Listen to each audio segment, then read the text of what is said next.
avouez qu'il n'est pas très gaillard de s'en prendre à l'honneur et à la mémoire d'un mort. Pathétiquement déguisé en taureau, façon remake années 70, Chantal Goya déguisé en lapin pour sa chanson contre les chasseurs. Rémi Gaillard donc, célèbre pour ses vidéos qui font le buzz sur internet, a profité de la feria de Nîmes pour déposer une gerbe de fleurs au pied de la statue de Liménio II et ainsi dénoncer à sa manière la corrida. Bon. Un acte héroïque qui fera sans doute rire encore quelques centaines de milliers de prix Nobel potentiels répandus sur la toile, des avachis sur leur canapé, une part de pizza dans une main, une canette de bière dans l'autre. Chez les anti-corridas, je note que les femmes s'opposent à la tauromachie avec bien plus de corones, trop parfois peut-être pour certaines, que leurs homologues masculins, des hommes le plus souvent enclins à masquer leur absence de courage sous une épaisse couche d'humour bien gras.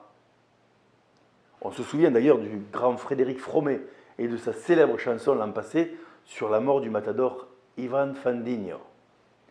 Et question humour bien gras, Rémi Gaillard en connaît aussi un rayon, hélas.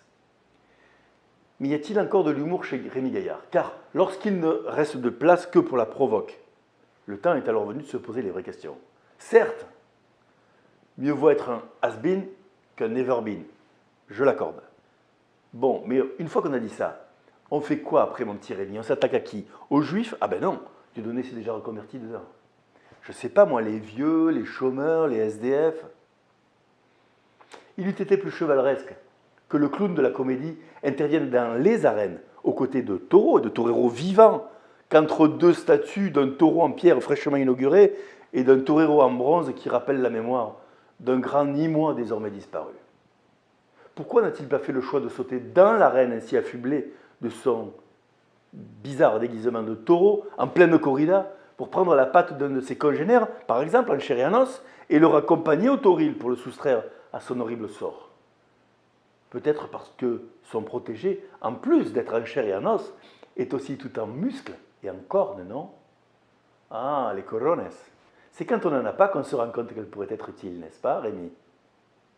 Mais puisque Rémi Gaillard aime bien les animaux et les toreros, et qu'il a manifestement plus de mal à pénétrer dans de vraies arènes, je l'invite à être présent sur les coups de 17 h dimanche 30 septembre à la Mosson, le stade de foot de Montpellier. 11 alligatoreros, mi-alligator, mi-torero, seront présents sur la pelouse de la Paillade pour s'expliquer sur le terrain, entre hommes.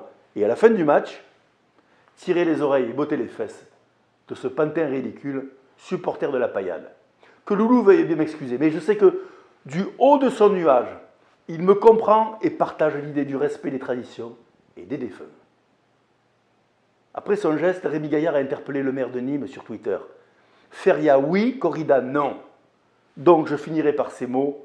Humour oui, Rémi Gaillard non. Je vous laisse réfléchir là-dessus. À la semaine prochaine. Bye bye.